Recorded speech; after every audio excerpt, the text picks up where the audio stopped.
দেখেছিলাম যে ভরাডুবির পরেই তৃণমূলে একটা ডামাডোল শুরু হয়। ৮০টি আসনে জিতে প্রধান বিরোধী দলের আসনে বসে তৃণমূল। তবে ফল ঘোষণার কয়েকদিন পরই শোভনদেব চট্টোপাধ্যায়কে বিধানসভার বিরোধী দলনেতা করার কথা জানায় তৃণমূল। আর তারপর থেকেই শুরু হয় চাপানুতর, সই বিতর্ক, সই জাল বিতর্ক। একাধিক অভিযোগ সামনে আসে এবং ঋতব্রত বন্দ্যোপাধ্যায়কে বিরোধী দলনেতার স্বীকৃতি দেওয়ার সিদ্ধান্তকে চ্যালেঞ্জ করে মামলা গড়ায় কলকাতা হাইকোর্টে। আজ বিধানসভার অধিবেশন শুরু, আর তার কিছুক্ষণ আগেই শিলমোহর কার্যত এলোপি হচ্ছেন ঋতব্রত বন্দ্যোপাধ্যায়।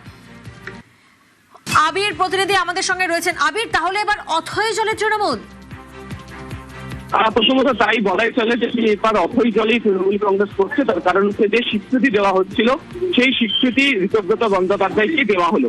এবং তুমি জানো যে শোভনদেব চট্টোপাধ্যায়কে যে স্বীকৃতি দেওয়ার কথা তার দাবি তৃণমূল কংগ্রেসের তরফ থেকে বলা হয়েছিল, তা আজকে কার্যত হাইকোর্টের তরফ থেকে খারিজ করে দেওয়া হয়েছে। অশোক দেব এই মুহূর্তে রয়েছেন। আপনার অবস্থান কি হবে? আমি জানি না, আপনার অবস্থান কি হবে?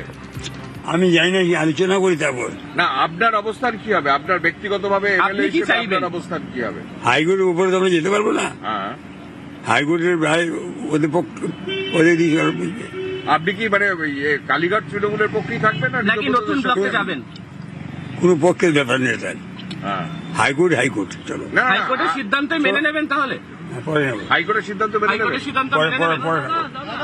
দেখো, অশোক তৃণমূল কংগ্রেসের বিধায়ক, তিনি যদিও ঋতব্রত বন্দ্যোপাধ্যায়দের ব্লকে তিনি নাম লেখাননি, তবে অশোক দেব আজকে বলছেন যেহেতু কলকাতা হাইকোর্টের তরফ থেকে সিদ্ধান্ত নেওয়া হয়েছে এবং সেই সিদ্ধান্তকেই তারা চূড়ান্ত বলে মেনে নেবেন। গত কয়েকদিন ধরে আমরা দেখছি যে তৃণমূল কংগ্রেসের যে বিদ্রোহী ব্লক, সেই বিদ্রোহী ব্লকের সংখ্যা ক্রমশ বৃদ্ধি পাচ্ছে। তারা শুরু করেছিলেন 52 দিয়ে, এই মুহূর্তে সংখ্যাটা 65-তে তারা গিয়ে ছুঁয়ে ফেলেছেন এবং তারা বলছেন যে একের পর এক তাদের ব্লকে বিধায়কদের সংখ্যা বাড়বে। এবং গত দুদিন ধরে তুমি দেখেছো যে ফিরাদ হাকিম তিনিও লাগাতার সন্দীপন সাহা, ঋতব্রত বন্দ্যোপাধ্যায়, জাভেদ খান, আখরুজ্জামান তাদের সঙ্গে সে বৈঠক করছেন এবং এই বৈঠকের পরিপ্রেক্ষিতে উল্লেখিত যেটা হচ্ছে সেটা হচ্ছে যে তাদের ব্লককে তারা আরো অনেক বেশি করে সংখ্যা তারা নিয়ে আসতে চান। এবং গতকাল পর্যন্ত বিরোধী দলনেতা তিনি উল্লেখ করেছেন যে তিনি ফ্লোর টেস্ট দেওয়ার জন্য তৈরি রয়েছেন এবং যে সিদ্ধান্ত হাইকোর্টের তরফ থেকে জানানো হয়েছে তার প্রেক্ষিতে মনে করা হচ্ছে সেটা হচ্ছে যে সাধারণত বলাই হয় যে পরিষদীয় রীতি মেনে বিধানসভা ক্ষেত্রে বা অভ্যন্তরের কোনো সিদ্ধান্তের ক্ষেত্রে স্পিকার যা বলবেন সেই স্পিকারের সিদ্ধান্তই চূড়ান্ত হয়ে থাকে।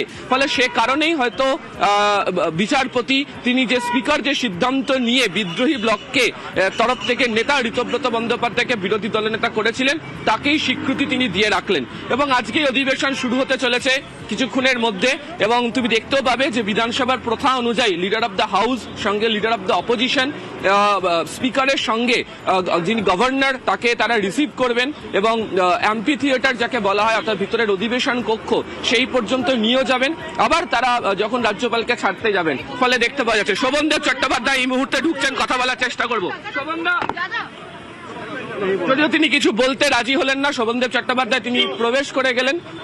বিদ্রোহী ব্লকের বাইরে বাদ দিয়েও আমরা জানি যে 15 জন বিধায়ক রয়েছেন, তার মধ্যে একজন বিধায়ক তিনি এই মুহূর্তে জেলবন্দি, বাকি বিধায়করা রয়েছেন তাদেরও আজকে উপস্থিত হওয়ার কথা রয়েছে এবং কার্যত বিদ্রোহী ব্লকের যারা বিধায়করা রয়েছেন তাদের তরফ থেকে কি সিদ্ধান্ত নেওয়া হয় তার কারণ হচ্ছে অনেকেই, আবারও তোমাকে বলছি, সংখ্যাটা 52 দিয়ে শুরু হয়েছিল 65-তে ছুঁয়ে ফেলেছে এবং ঋতব্রত সন্দীপনরা চ্যালেঞ্জ করছেন সেই সংখ্যা ক্রমাগত তাদের বৃদ্ধি পেতে চলেছে, বৃদ্ধি পাবে।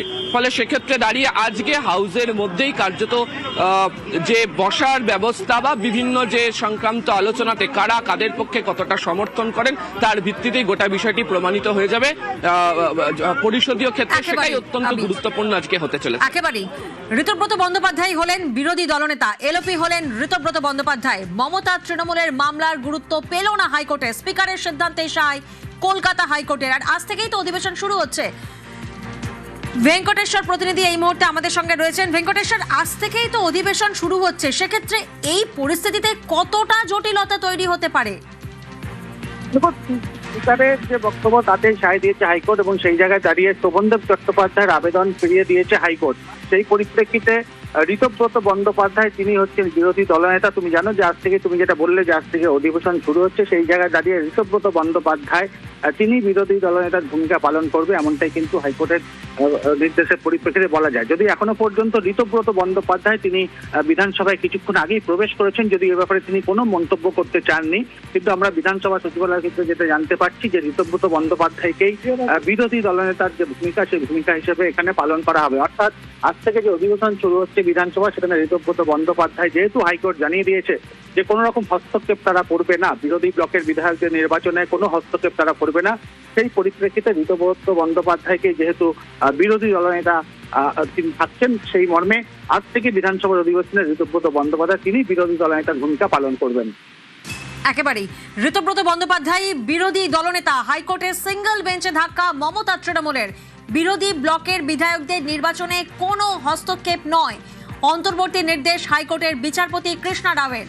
বিধানসভায় বিরোধী দলনেতা চ্যালেঞ্জ করে মামলা হয়, মমতা তৃণমূলের মামলার গুরুত্ব পেল না কলকাতা হাইকোর্টে, স্পিকারের সিদ্ধান্তেই সায় কলকাতা হাইকোর্টের। ঋতব্রত বন্দ্যোপাধ্যায় বিরোধী দলনেতা, এই মুহূর্তের অত্যন্ত গুরুত্বপূর্ণ খবর, কোনো আইনি বাধা থাকলো না।